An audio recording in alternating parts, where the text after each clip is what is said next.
La dysphagie, c'est une sensation d'arrêt sur le trajet de l'œsophage lors d'une déglutition. Il faut en préciser le siège, bien sûr, de la dysphagie. Est-ce que c'est une dysphagie haute, qui oriente vers une pathologie ORL? Est-ce que c'est une dysphagie basse, c'est-à-dire non haute? En pratique, ça peut être à peu près n'importe où entre là et là. La nature des aliments concernés, vous avez vu déjà qu'il y a des pathologies qui donnent une dysphagie plutôt solide, d'autres plutôt liquide. L'intensité, est-ce que c'est une simple gêne à la déglutition ou est-ce que c'est carrément une aphagie, plus rien ne passe? Les caractères évolutifs et les signes d'accompagnement. Les signes d'accompagnement, c'est, comme on l'a vu, ça peut être l'altération de l'état général, ça peut être des signes extra-digestifs et notamment neurologiques. Il y a des pathologies neurologiques et tout particulièrement des accidents vasculaires cérébraux qui peuvent entraîner une dysphagie. En fait, c'est plus qu'une gêne à la déglutition, ça va être vraiment un trouble de la déglutition, notamment par des atteintes, par des lésions vulvaires, des paires crâniennes. Autre signe d'accompagnement, est-ce qu'il y a aussi un pyrosis ou des douleurs thoraciques? Est-ce qu'il y a des régurgitations alimentaires ou liquidiennes? Est-ce qu'il y a une toux, notamment nocturne? Vous avez vu que ça peut se trouver comme signe atypique de reflux gastro-œsophagien, plutôt comme signe de reflux gastro-œsophagien atypique, ou aussi dans le cas dans certains troubles moteurs ésophagiens. Ou est-ce qu'il y a par exemple un hoquet qui peut traduire l'irritation du nerf phrénique, par exemple par une tumeur de l'œsophage. Chose à savoir, c'est que les dysphagies, ça peut se quantifier, parce que voilà, on peut demander au patient s'il est très gêné, pas beaucoup gêné, etc. Mais c'est quand même préférable d'essayer de l'objectiver.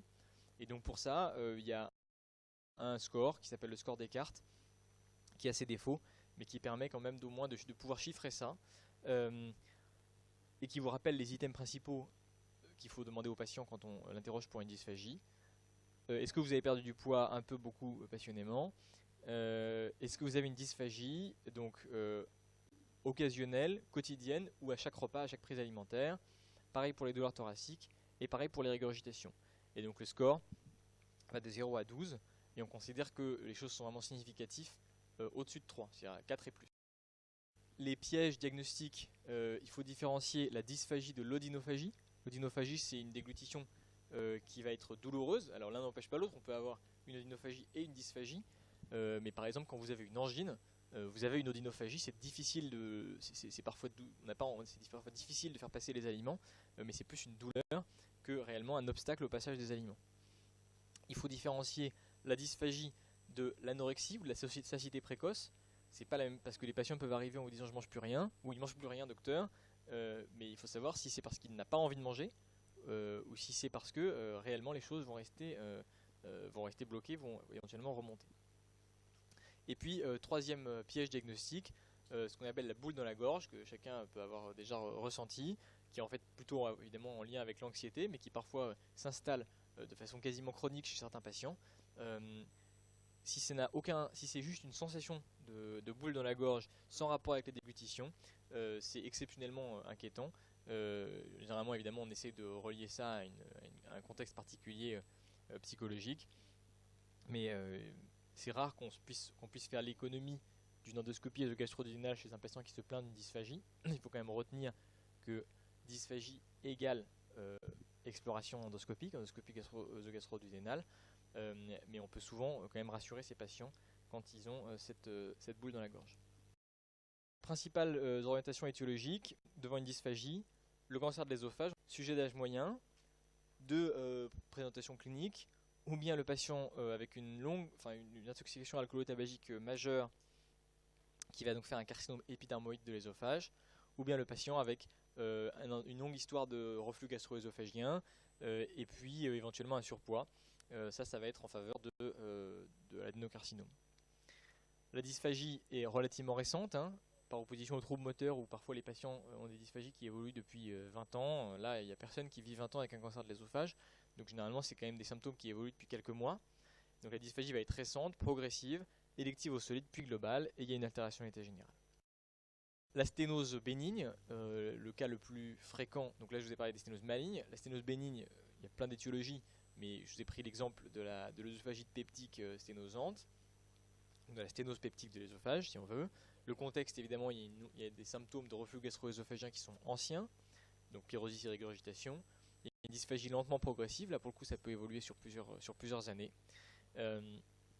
Et donc, pour vous éviter un catalogue comme celui que je vous ai fait pour les vomissements à la fin du cours, je vous ai donc pas fait le listing de toutes les causes de sténose œsophagienne bénigne et maligne, mais voilà, il faut savoir que voilà, vous pouvez retenir ça comme exemple de sténose bénigne, mais qu'il y a d'autres causes de sténose œsophagienne avec généralement un contexte tellement clair que vous n'aurez pas trop de problème à suspecter le diagnostic avant même d'avoir fait l'endoscopie. Le patient qui a eu une ingestion volontaire de Destop il y a quelques mois, vous savez qu'il a ce qu'on appelle une sténose caustique.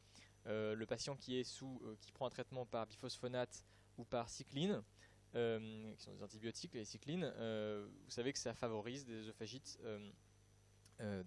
ulcérées médicamenteuses.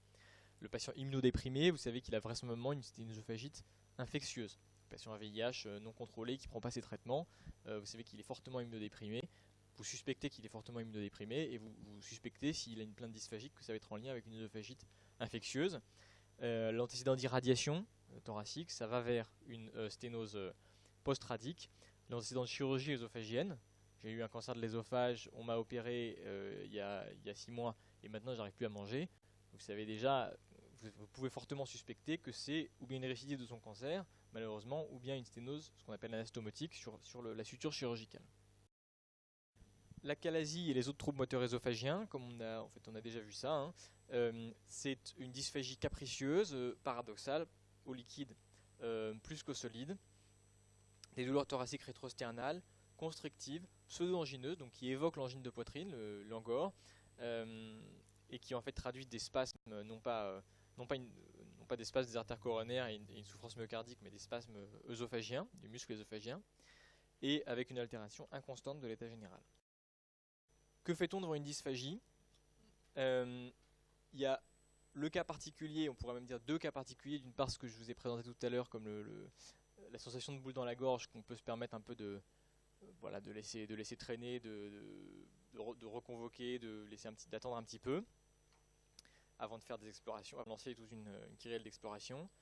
La dysphagie dite haute, vraiment où les gens disent qu'ils sentent bien que c'est l'initiation de la déglutition qui va être difficile. Et là, ça justifie plutôt d'orienter le patient vers des explorations ORL ou neurologiques. En particulier s'il y a d'autres troubles de la déglutition, c'est-à-dire par exemple des fausses routes.